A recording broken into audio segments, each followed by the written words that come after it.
A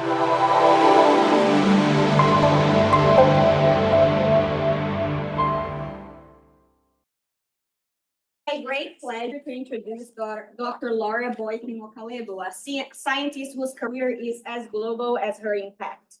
We first crossed paths at ASM Microbe in 2022, where she spoke candidly about the ethical pitfalls of parachute science in global research. Her no-nonsense call for equity had me walking up to her afterward and saying, "I don't know you, but you're my spirit animal." Dr. Boykin Okalebo's career spans over 20 years, starting at Los Alamos National Laboratory from 1999 to 2003, where she worked as a research associate. From there, she took on a role as a bioinformatist at the USDARS in Fort Pierce, Florida from 2004 to 2009, laying the foundation for her expertise in computational biology.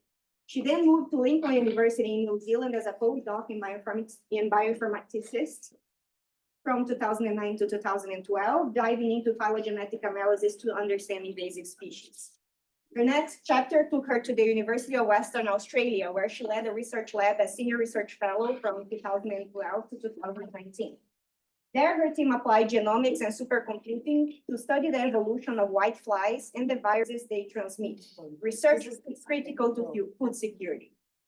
In 2020, she co-founded the Cassava Virus Action Project, using portable genomics in East Africa to help farmers combat cassava viruses, an effort that still resonates widely for its impact on local food systems and community training. Since 2021, Dr. Boykin Okalebo has been a senior scientific consultant at BioTeam in Washington, D.C., focusing on advancing science through emerging technologies and strategic initiatives. With a career built across 4 continents, Laura embodies science in a service of society, driven by a commitment to equity and meaningful impact. Today, she'll share her insights on genomics and One Health, reminding us why science should be a force for good. Let us all welcome Dr. Boykin Okalebo.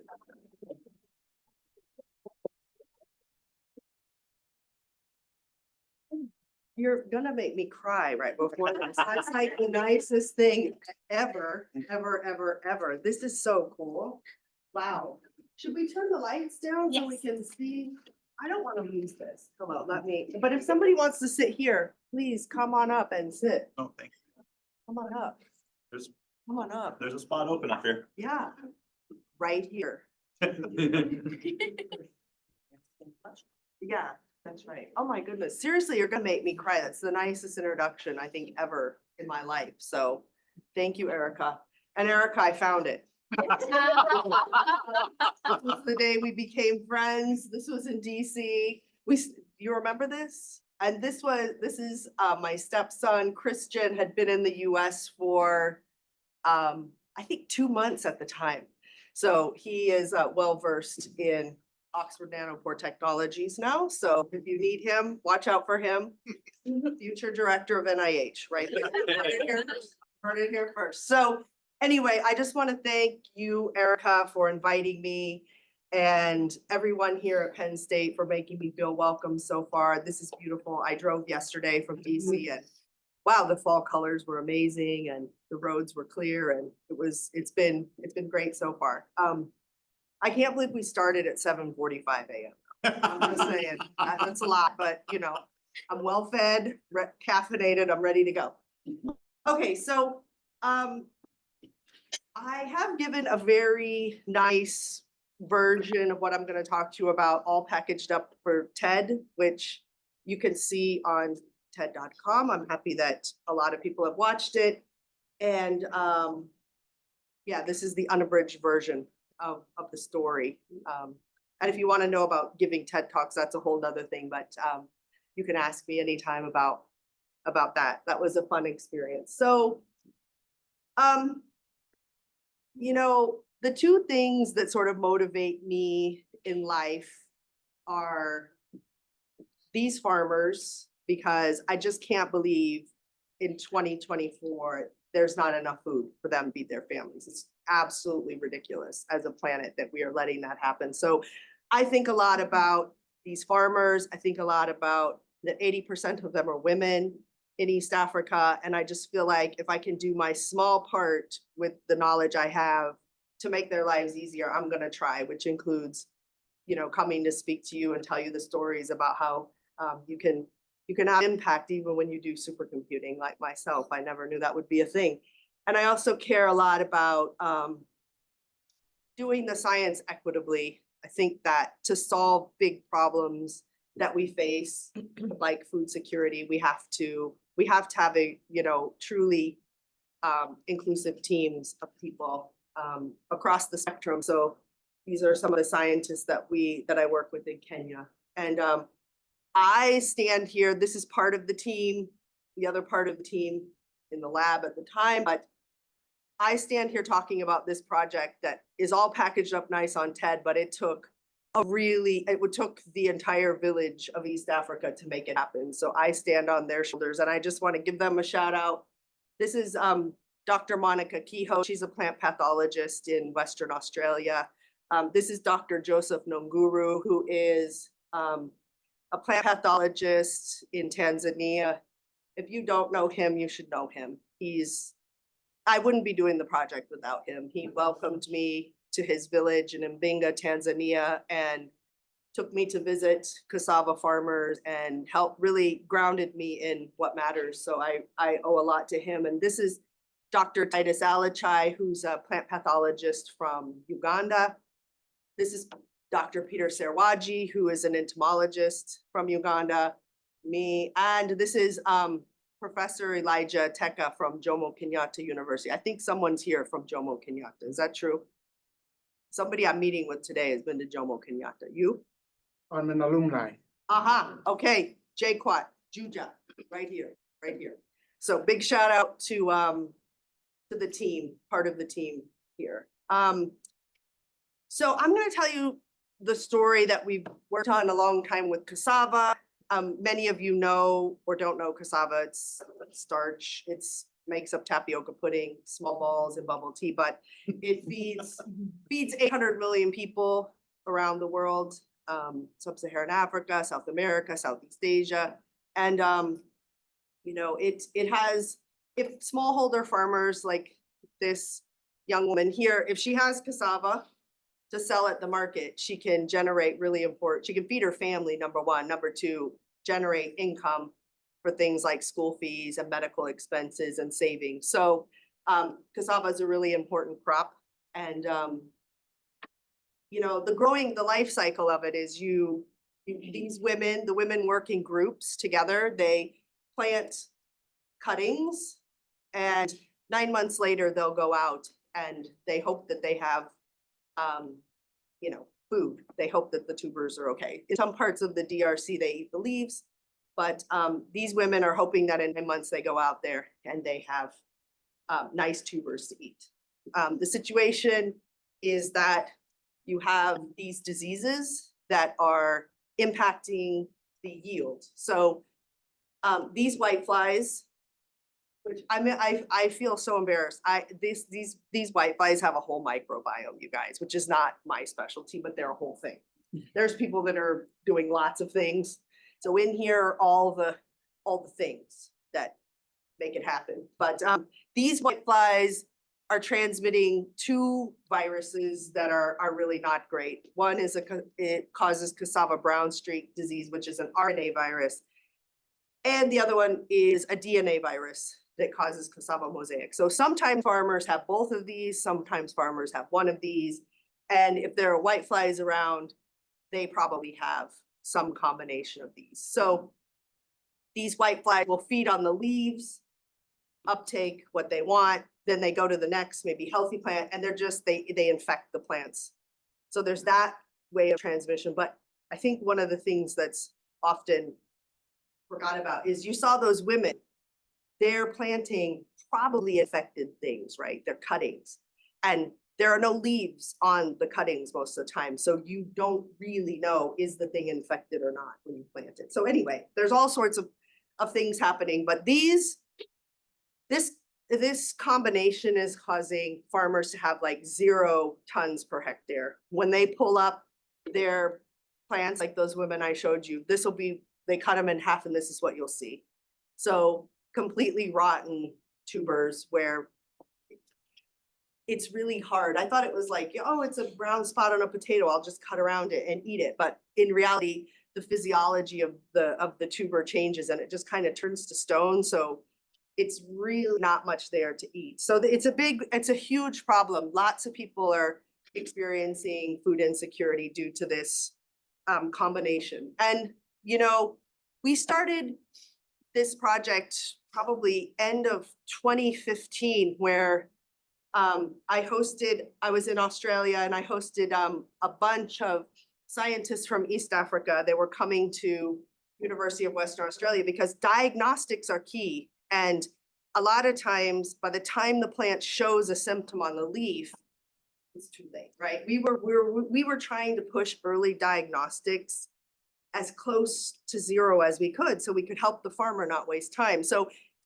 the team was bringing samples to Australia, learning how to use these machines, which, I mean, honestly, you all know the infrastructure around keeping these things going is ridiculous, right? But these were not equitably designed for the entire globe, right? These require constant power, a special table that doesn't shake or whatever the nonsense is about. I mean, not nonsense. These are great. These are great. I'm being recorded. I forgot. Where's my Zoom people? Anyway, they serve a purpose. But they weren't really helping the farmer that we were interested in, right? Like, we would have these long delays to bring samples and do the thing. And by the time they got back out to the farmer, it might be 6 months or 3 months or, you know, a while. So at the time we had heard about this technology, this is made by Oxford Nanopore Technologies, this portable sequencer was being used for Ebola in West Africa. So this is like right around 2017-ish. And we thought, why are we not trying to use this on those sick plants? Like, it's working in West Africa for Ebola. Surely we should be able to help at least make it faster for the scientists in the region to tell their farmers, it's sick, do this, right? So we, people told us that we would never be able to get this to work in East Africa because they're struggling in Europe. Okay, good, great. That was fun. We just decided there's no other choice, right? There was no other choice at the time. It's send samples overseas and they degrade, fly to Australia, and then Australia has the worst biosecurity on the planet, so that's hard. So anyway, we decided that we would do sequencing. And, you know, we got a lot of pushback. We still have gotten a lot of pushback. Sequencing is overkill. But really, it's about generating data on whole genomes of viruses, right? We all know with COVID, it's important to curate these viral data sets, isn't it? It really is, in combination with other things. It's powerful to have all of these things together. So we just thought, let's start building a database of variation amongst the viruses, because in the end, we want to know, when are the varieties going to break down? When are they going to stop tolerating these viruses? Anyway, so we collected whole genomes. We got a lot of things that, like, that's too much, you're too crazy, it's too expensive, whatever, all the things, it's fine, it's valid. And so if you're not familiar with Oxford Nanopore Technologies, this is just a brief picture. You have little nanopores, little proteins. The DNA strand is read through this in real time. The raw data is interesting because it's frequency. So you have a pore and then you have an A that goes through this pore, and frequency. So the data is squiggles, right? And this kind of squiggle you'd call an A, and another type would be a G and a T and a C, right? So the raw data is like a music file in a way. So that's different. And I think that caused a lot of struggle because, you know, we have these developed pipelines that work quite well for other types of technologies. And then, oh, great, now we have another workflow we need to figure out. So anyway, this is what Nanopore is. If you want to find out more about that, you can ask me or look into it. As Erica said, we did this project. And our mission in this was to take everything from the lab out to the field to just see if we could do it. So this is in Uganda. This is the crew. We have everything that we're going to need with us, from doing the DNA extraction all the way to the bioinformatics. So we're carrying everything we need. As you can see, this is not great, our ice pack thing, but you know, whatever. We're getting there. hopefully they'll be lyophilized things soon. I think they're there, but not quite as effective. Anyway, so we landed in Tanzania was the first place we decided that we would try this. And so we walked around with the farmers and we asked them to pick out plants that they were worried about. And farmers don't know, is this thing sick from the soil? Is it, is it water? Is it whatever? And they're not looking at whiteflies, definitely not. So we just walked around with the ladies. They were like, this plant we're not sure about, this plant we're not sure about. And then we started sequencing. We did the DNA extraction on the blanket here. And this is the crew. We're getting ready to do some DNA extractions. And this is, I just think that molecular biology in the lab is super boring, let's be honest. And we didn't really fully think through, like, we're gonna ask Mama Mina to sit here and watch us do DNA extraction. These things are like people from Mars, like, who are you? Like, what? And then my favorite part of this picture is we're wearing gloves, like, really? We have gloves on. I thought we should just put a lab coat on the next time to just push this up. But anyway, I think one thing I want to say about this is that Mama Mina and all the farmers that we went to were super happy to just get some results, right? Because these were plants that they weren't sure were sick or not. They were just weird. They looked healthy, but they weren't producing things. It was like this whole thing. So anyway, this is Brenda, who's doing molecular biology is nuts. It's just nuts in the field. It's nuts. But, we have our gloves, we're doing our thing. Everything that we needed is here. This, we did the DNA extraction with, and we ran it off a motorcycle battery. Because the key thing here is there's no internet and there's no power, right? So we're just, try doing what you're doing in your lab with no internet and no power. It's a situation. So we ran this machine called the PDQEX, which does DNA extractions in the field off a motorcycle battery. And then at the time we were using a laptop power bank to run. This is a GPU base caller with the sequencer. So we were doing all of that. And then these things hooked to Wi-Fi on the computer. So that's the sort of setup that we had. And there were just a lot of batteries involved. And I think I'll talk more about the analysis, but this was the setup. That's more about the machine. And we just, brought what we could. We hoped we had everything. This is Charles Kayuki, who's doing a library preparation in the field. You can see we're taking notes. And sitting on the drum, the farmers drummed for a while, and they were like, how long is this gonna take?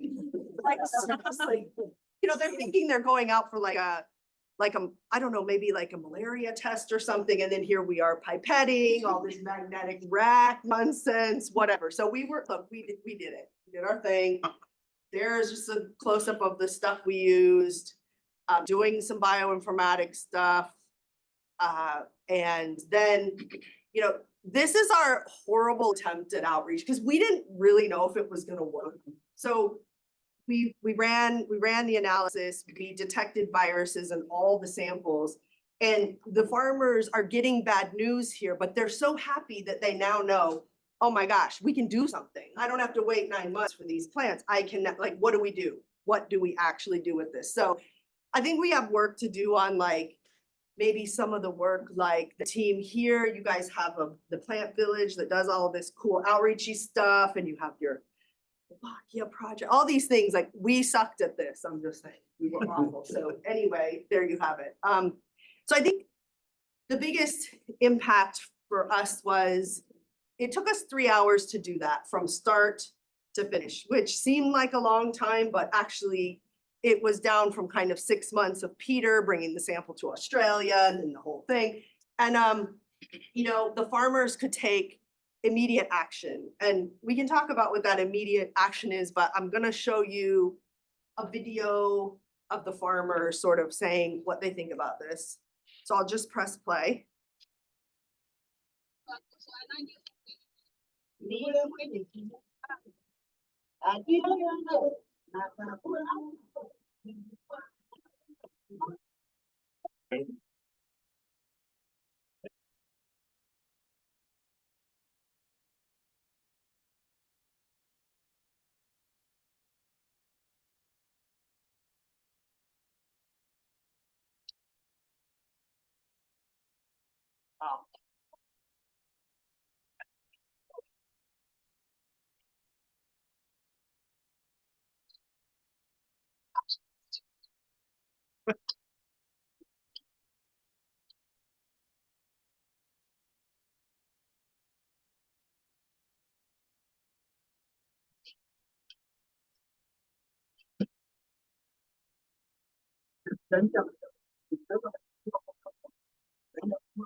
Good quality data.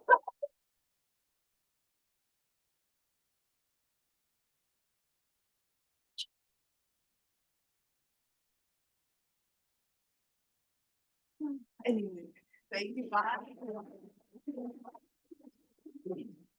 So cool. I'm gonna leave the lights off so we don't see all the things. Anyway, so we were on our trajectory. We're 2019.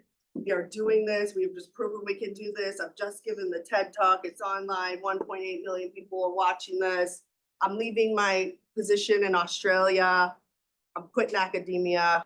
I'm out. Peace out. I'm done with your papers. I'm done with your grants. I'm done with your, I'm out. I'm going to Uganda. I'm done. December 2019. Oh, it was, I've had a midlife and times a million already. So, okay, so I pack it up, move to Uganda, run in there. My fiance's there, my Ugandan fiance. We're gonna roll this out. We're rolling it out. Okay, we're rolling it out. Here we are. This is my very handsome husband, me with COVID. So I got COVID in Uganda, March of 2020. Oh man, it was intense. It was very, very, very intense. And everything comes into light when you're sick, along with 40 million other people and 10 ventilators in Uganda and a dictator. Okay, here we are. Here's my situation. Oh, thank God I have my nanopore for cassava. Yeah, woohoo, good. Yeah, can't do a thing to help myself. Nothing. I'm just living in my plant world, living in my cassava world. And it was a really big wake up call for me that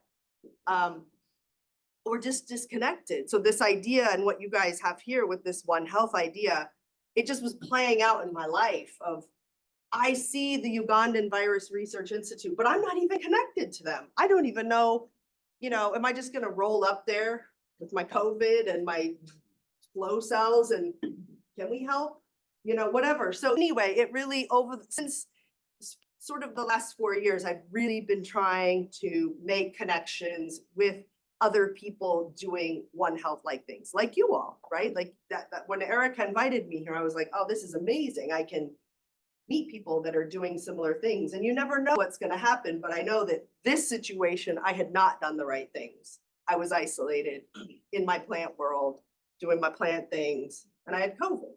Okay, so another thing, I don't need to tell you that. I just told you that in my story. One of the things that we worked on while we were there was we just felt like we had failed in so many ways because we had technology. You just saw that amazing story about that farmer Asha and all the other farmers we had helped, but really we couldn't even help get COVID sequences anywhere out or whatever. So we thought as a team, we wrote, this is just like a opinion piece, or I don't know what you want to call it, but we wanted to capture in the moment, why were there no sequences from East Africa? What was it? Did we fail as our project? Yes, we failed, obviously. What other things were happening? And it was a really hard, delicate piece to write because there's a lot of politics involved. I'm working with the national government, scientists, as you saw.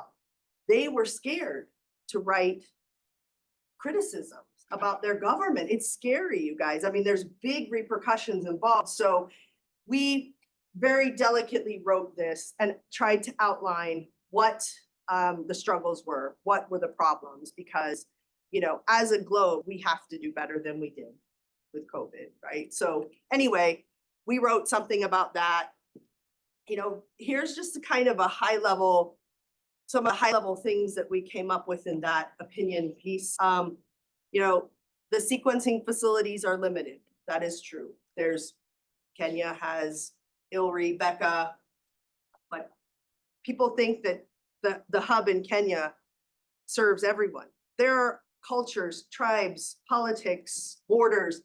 It's not a one size fits all, right? These are microclimates and people. And just because Kenya has a sequencing facility does not mean that Tanzanians have access or Ugandans have access. On paper, they might, but we know the politics inside these things, right? So I think that the sequencing facilities, local sequencing facilities are limited. Lack of partnerships. I just told you, we failed. We weren't partnered with the right people to really impact, you know, human health. There's not a lot of sequencing capacity there. I mean, I think there are some places that are doing a good job, but it's not easy to do library preparation. It's not easy. Not everybody has pipettes and all the supplies and all the things. So lack of funding and awareness, there's weird political pressure, right? Like we saw when scientists in South Africa published their SARS-CoV-2 sequences, what happened to them? Border was shut down, right? So there was this fear, there was lack of trust. Tanzania didn't put theirs out for forever, 2 years. They're like, forget you people. You're not gonna stop us. So there's a lot of political pressure around releasing these pandemic style data. And we as scientists have to engage to make this smoother than it was. So I think that was there. Computers are a struggle here to manage. I mean, and you guys are in the microbiome world. I mean, you just have data coming from everywhere, all the things. And trying to manage the data is tough, isn't it? It's expensive. And so that's a thing. And then the access to the global data, like you guys probably have a local copy of NCBI somewhere. It lives somewhere. But who has computers that can store that stuff? And who has internet to access it? It's hard. Like we have to think about these types of things. So anyway, there are a lot of reasons why it took so long. And you know, I think another thing that's interesting to think about it is this portable genomics thing is not just the sequencer, right? It's the sample, where you're getting it, the extraction is hard, the data analysis, where you're going to store it, and then this concept of making data fair, right? Findable, accessible, interoperable, and reusable. Like, it's a lot. It's a lot to get that organized. So I just made this like a month ago, but I think for the sample, you know, you guys know this all too well. Extraction, there are other people in the game besides the company that we used and my friend Joe like helped found. That thing is belly up already. So the PDQEX is dead, which is a bummer. But there are other BioTeam. I've heard some of you all are interested in BioTeam. There's other people that are doing kind of extraction, portable extraction methods. And the one big thing is like Oxford Nanopore Technologies, they're the only ones in the game of portable sequencing. I mean, Illumina's kind of getting something smaller, but you know, this is the only player in the game. So for me, I'm not like, if something better comes out, I'm going to use that, or cheaper or whatever. So I think that, you know, there's a lot of pieces that go into this. And then one of the things that made our project really successful was curation of the pathogen databases we had with us, right? So we brought known cassava sequences on external SSD, right? So we curated, which go like we were doing the antimicrobiome, which I know is horrible to think about now, but we only wanted the virus. Like I'm sure we sequenced a treasure trove, and who knows where the data's in my basement in Maryland on a hard drive, which is horrible. But anyway, I think that thinking about how you're going to analyze the data in the field is super important, and being really creative with the pipeline and the data that you bring with us or you have access to. I think that's a big thing. And then one of the things I realized we did a horrible job of with our project was, once we generated the data, where did we put it? Like, of course, we got the genomes out, curated them perfectly, put them into GenBank for our publication. Yay. The rest, the raw sequence data, SRA at the time didn't take nanopore raw reads, too big, right? So it's in my basement, seriously. So I think that we need to somehow, when we design our big projects locally, internationally, like, we need to somehow put emphasis on the data is the power. The data and who owns it and who has access to it is the power. So the data has to live somewhere with the local communities, period. It has to benefit them, or we're just doing this helicopter science thing. Like, so I've been the last sort of 3 years doing my consulting stuff, learning about how to store data efficiently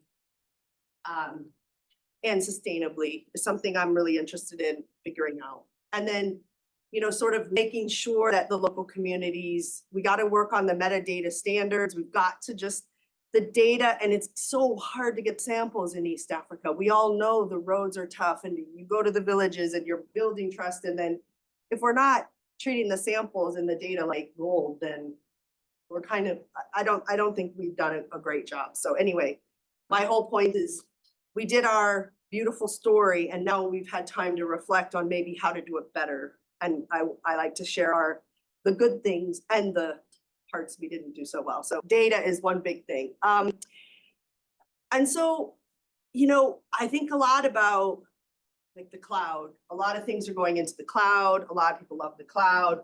Storing data in the cloud is expensive. We know that. There are tiers of storage, right?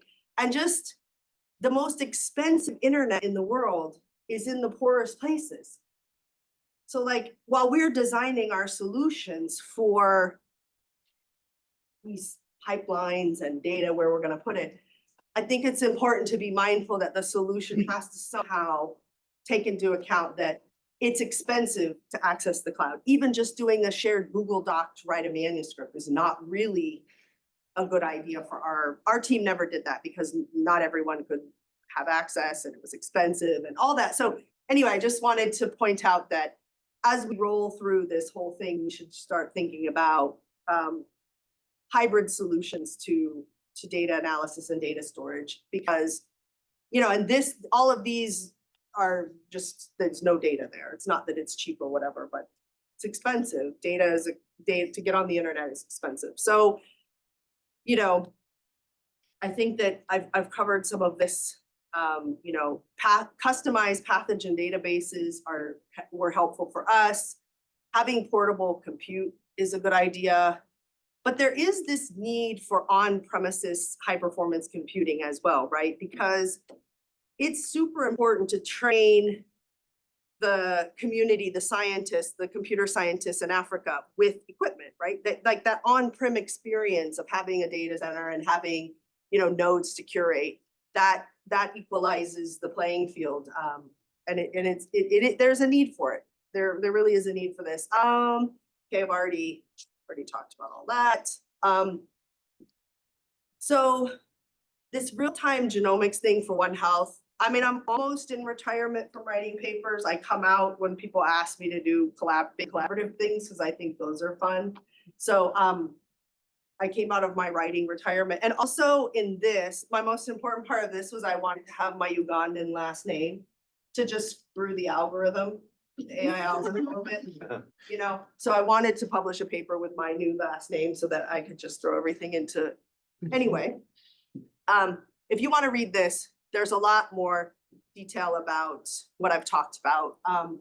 But real-time genomics, there's still challenges. I think we were talking about today, Sarah, about like nanopore sequencing does require advanced molecular skills. It does. Like Charles, who did it on the drum in Tanzania, is amazing. I mean, Nanopore hired him. He is the first in-country, on the continent rep for Nanopore, right? He's amazing. But it was a long runway for him to get the skills. So I think the skills, it's not like you just drop it on there like a COVID test. You're pipetting, there are air bubbles, it's a lot. Anybody who's tried it, it's a lot. So, and it's still expensive. A farmer is not, no smallholder farmer is going to give me any money to do what we did.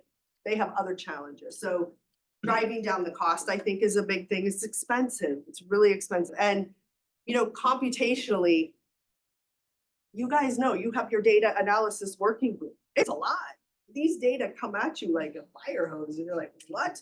So anyway, we outlined some of the issues with that, work in progress. I think one of the things I wanted to point out is this is one of our efforts at BioTeam. Actually, we work with NIH and NIAID to roll out this African Center of Excellence in Bioinformatics at Makerere University in Uganda. So these are, we have a partnership with TAC, the Texas Supercomputing, and they donate nodes to the university. And we go and help them set up the nodes, help them get them functional, do trainings online and things like that. And this is all a part of that learning from our team being bad data stewards, right? Like I feel it's my effort to help people get something going on there. So yeah, one of the things that we're currently working on is the data center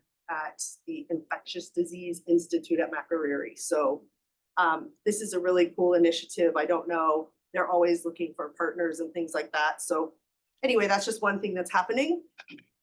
And I'm just gonna end. I think I wanna leave time for questions, and I think I'm going to. So I think my challenge to you and to myself included as I move forward and roll through this is, you know, work locally with the communities if you can. I've seen just in my few interactions with researchers, everybody at Penn State seems to be doing that. I mean, the Wolbachia project with students in high schools, yes, bushmeat, love that. So I think, you know, and you guys are doing things on the cattle farms. I mean, you're doing that. And I think that building these inclusive platforms is important. Like, where's the data? If it's all cloud-based, really think about that. How can we do that? I think that one of the things that has to live is the whole AI ethics part of this. You know, I think that we've got to keep that at our forefront. I know that my phone does a horrible job on the AI of who in my phone is my husband and who in my phone is not my husband. So I know we have problems, and I don't have to talk to a lot of you about the problems, but I also feel like we have to just have our teams on the continent at the table around ethical implications of all of these AI things we might want to do. You know, power and internet is a privilege. So if you're writing grants, would people really maybe try to budget in for your team to have, we would budget and give people money for their internet, you know, per month. So I think there are things, small things that we can do as partners on this side that can really equal the playing field for the team. So, you know, I think you guys know that just being globally inclusive is important, and speakers, and, you know, I think that there's this idea that equity design is the seatbelt not cutting off a woman's head, or the razor plug in the hotel. It's not just that, right? Like, we as scientists can be equity designers in our projects. We just have to push to make it happen, right? Like, we have to get our mindset into, oh, is this thing fair? Is this thing really work? Is this gonna be fair? Where's the data gonna live? And really, my thing is, follow the money. If all the money is coming to the US, it's not fair. It's not, which is why I gracefully stepped away from our cassava project, and the team in East Africa does it, right? Because I just felt weird channeling money to me. Like, I should be getting money from East Africa to be a partner. I don't necessarily think I need to get the money and divvy it out. So I think following the money is important. I know that blows your mind a little bit, but I'm just saying. And so I'm just gonna end with this. Like, I feel like so many of you are just everything I've wanted to do has been about building communities to do the work without me there, right? And so here's some of one of my favorite things that we've done is we have worked with prisons in East Africa. And I don't really talk about it a lot because it's like one of those things on those days that like your whole heart just feels like, oh my God, this is it. This is what science should be, right? I love social justice. I love that we can use these technologies to level the playing field, right? Like, so we've done a lot of work with the prisons in Kenya, both committee medium security prison and the women's prison where we were not allowed to take any photos. So the key here is, and this is true of the world, people are in prison because they're poor. Farmers are poor. There are a lot of poor farmers in prison. And our thought was, if we can go into the prison and we can just sensitize them to, hey, this virus sequence, like this, if your plant looks like this when you get out, you should probably do this. And if you see this insect, you should probably do this. So we have spent a lot of time, and the prisoners have to grow their own food. So, and they're isolated plots, so they're perfect for science, right? And the team, the prisoners love to help us with the science, right? They love to help go to the farm, collect samples. Like it just, our whole thing was if we can give the farmers that are incarcerated something to stand on when they get out, we've done it. You know what I mean? We've impacted people's lives. And so if I could win the lottery, all I would do would be in prisons in East Africa. I'm just saying. I would go there, I would hang out, I would, life is there. Sing songs, do whatever. Anyway, build communities wherever you are, even in places that you feel uncomfortable, right? I'm not gonna lie, we're going into the maximum security prison and I'm like, okay, all right. But, and also Sierra Leone is wild. If you ever get a chance to go to Sierra Leone, they're wild. Hanging on me, we're sequencing, we're doing our thing. And yeah, anyway. And I'm just gonna leave us with my thing about, I don't know if any of you know William Padilla Brown, but he's this really cool citizen scientist. And I drove up to his basement and we did some sequencing a few years ago. So I'm always up to hook up with people that are doing cool stuff and want to do sequencing. And that's it. Lots of people. Thank you. I'm here. You can contact me anytime. Thank you for listening.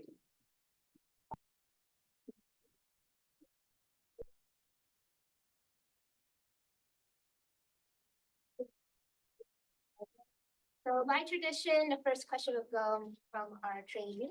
So, Okay, ready. yes, Vivian? Thank you. This is a very inspiring talk. I was wondering if there's one piece of advice you can give to your grad student self right now, what would it be?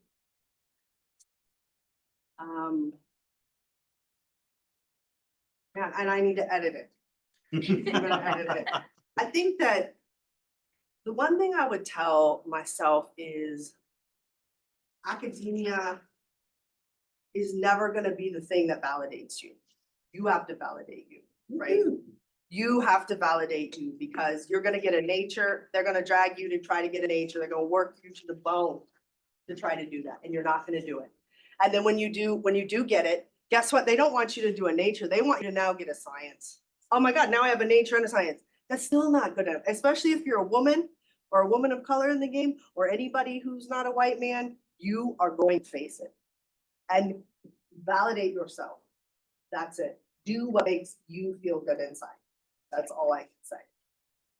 I wish I would have done more of that because I chased this weird dream of what somebody wanted me to be. Even when I gave a TED talk, you guys, my colleagues said, oh, that's just science communication. That's easy.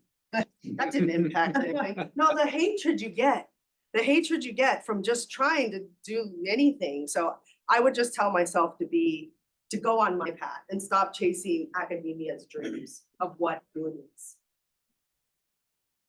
Yeah, great talk. My question is, when you're going into the villages and trying to build rapport, what are your first steps? Like how from your experience, what have you found to be really effective in opening communities and building that relationship?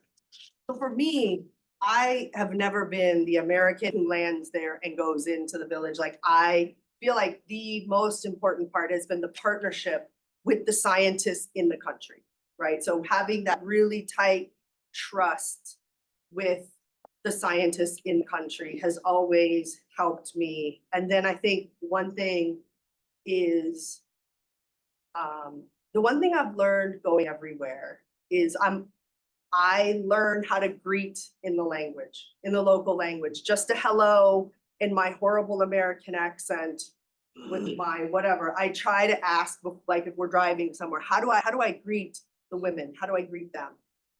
Help me greet. And then I feel like it sounds so cheesy, but the simplest thing I do is smile. Smile is universal, right? When you're walking up and you're smiling, the farmers are like, oh, okay, she's coming with a smile. She's not here to, like, because it's trust, right? Because these farmers are like, number one, hesitant of the government. Number two, here comes a crazy white lady. Oh God, she's gonna infect our plants with whatever.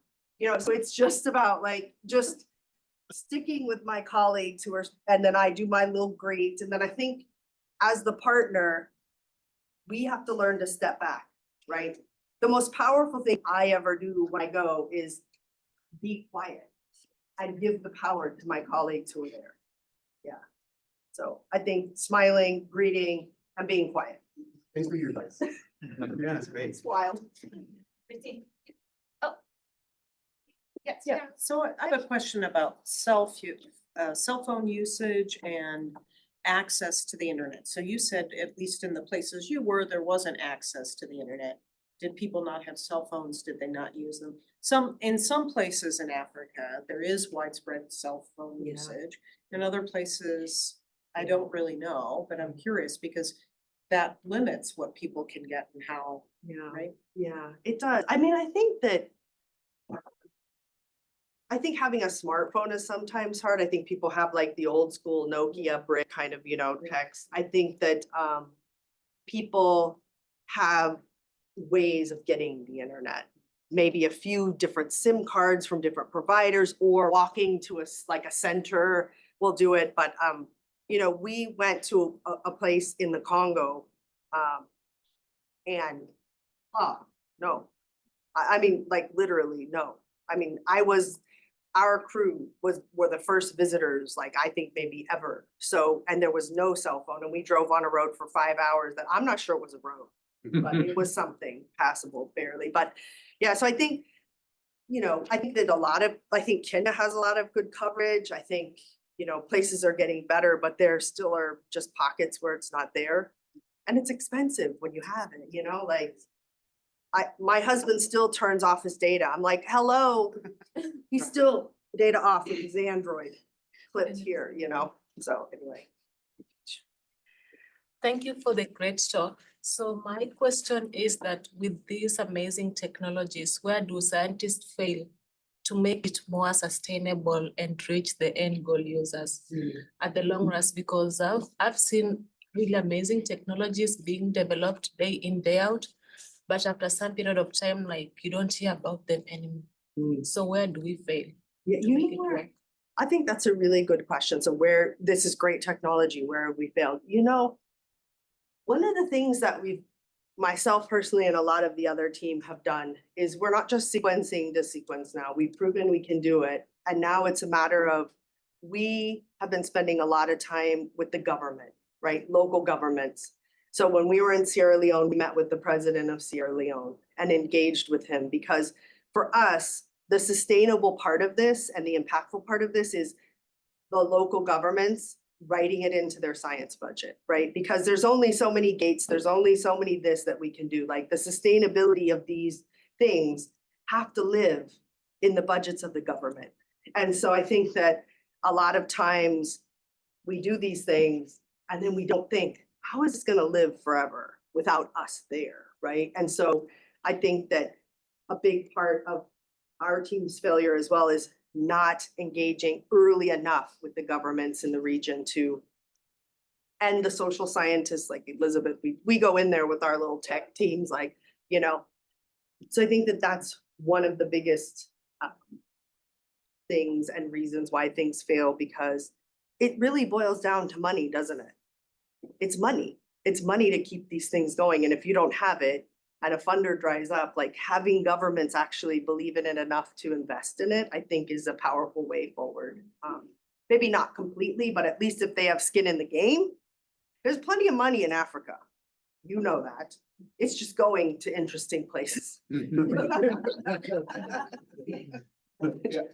Talking a little bit about sustainability, sometimes you have the technology there, the problem reagents, how your collaborators deal with this. And sometimes even you can order something that will take you 4 months to get there. And technically it's kind of difficult. And the time and also the price. I'm happy that you have someone from NB in your team, how they're making the price like equitable, because sometimes the price we get for 1 tube of tap here in the US is like costing 3-4 times over there with taxes. So I don't know, did you address that before with your collaborators and how we can move forward to really make it more accessible? That's a really good question. One of the things that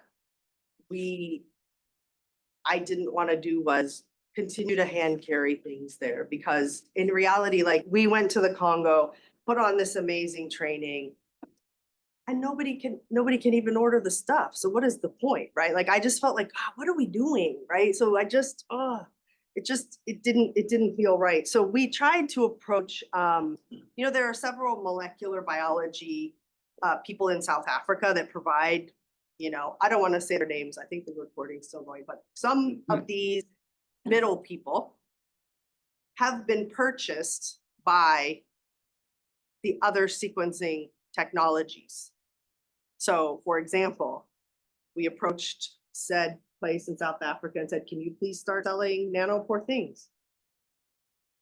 Sorry, we already have a contract with PacBio. Okay, that's great, good, you've been bought out, sweet, cool. So you have to then navigate all of that, in my opinion, corruption, which is hurting people, right? That's hurting people. It's hurting the scientists.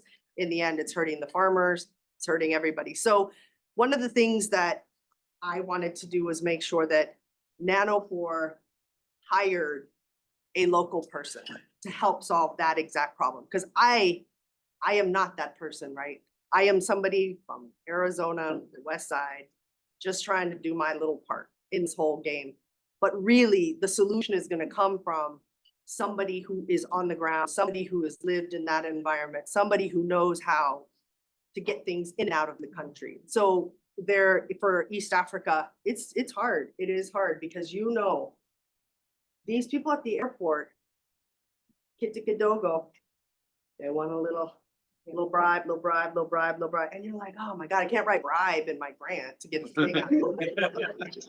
You know, but you're paying your own 50, you're sliding a 50, and you're like, well, I guess I need the flow cell. I've got to pay this Yahoo 50, the damn flow cell. You know, so it's still a big challenge. It's hard and it's solvable. It's solvable.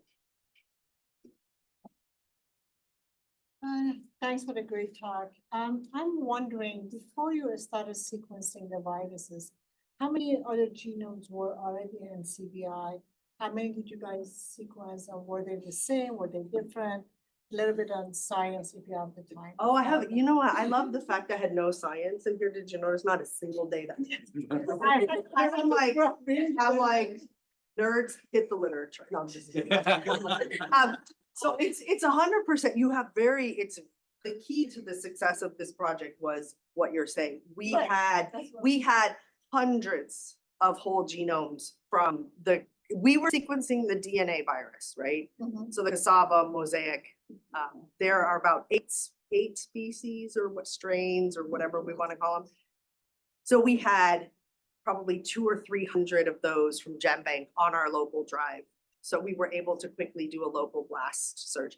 And we never and then once we got back to a place with a decent computer, we assembled the genomes, we did the proper phylogenetics, we've written a few papers on it, so there, luckily we did the check, it's there. But my whole thing was we never sequenced the same genome twice. So clearly, more sequencing needs to be done, right? If we were just constantly getting the same strain, you know, within some, I'm not into the viral taxonomy. My friend Monica does that. I'm like, oh, this is not it. She's like, oh no, we have this ICTV or whatever the heck it's called. We have to follow the rules. You can't call it a new thing, whatever. So there are lots of genomes that we had from NCBI. One of the things I think that our group contributed the most to, which is not even a nanopore-based thing, was we published a lot of the RNA viruses, the cassava brown streak viruses and the Uganda cassava brown streak viruses from Illumina data. So we had started with Illumina data. Trust me, we were, you know, we evolved over time to get that. We literally one day, me, Joseph's, the team, we sat down and we drew out from farmer to 40 tons per hectare. How do we get there? How do we get these ladies there? And the first arrow on our problem diagram was the diagnostics. So we just started there and we had a lot of genomes. We had a lot of their previous research. We stood on the shoulders of a lot of scientists doing a lot of work in the field. So we were able to curate.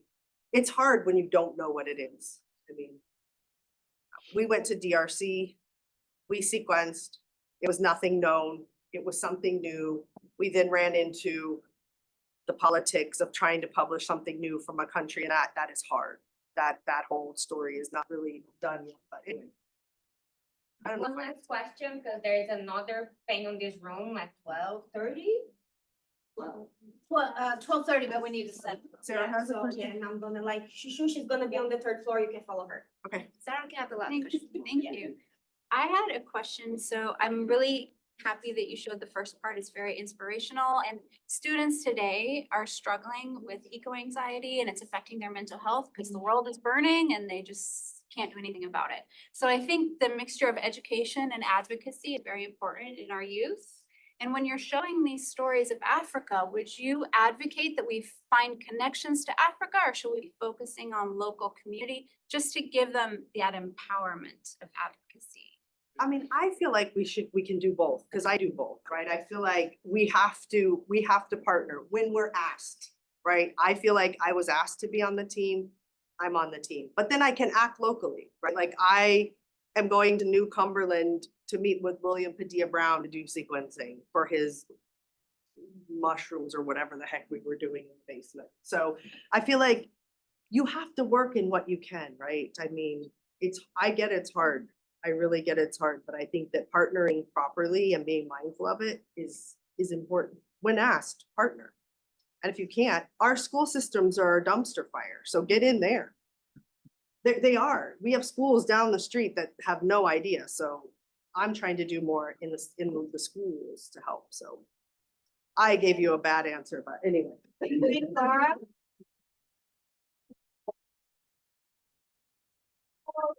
Student lunch on room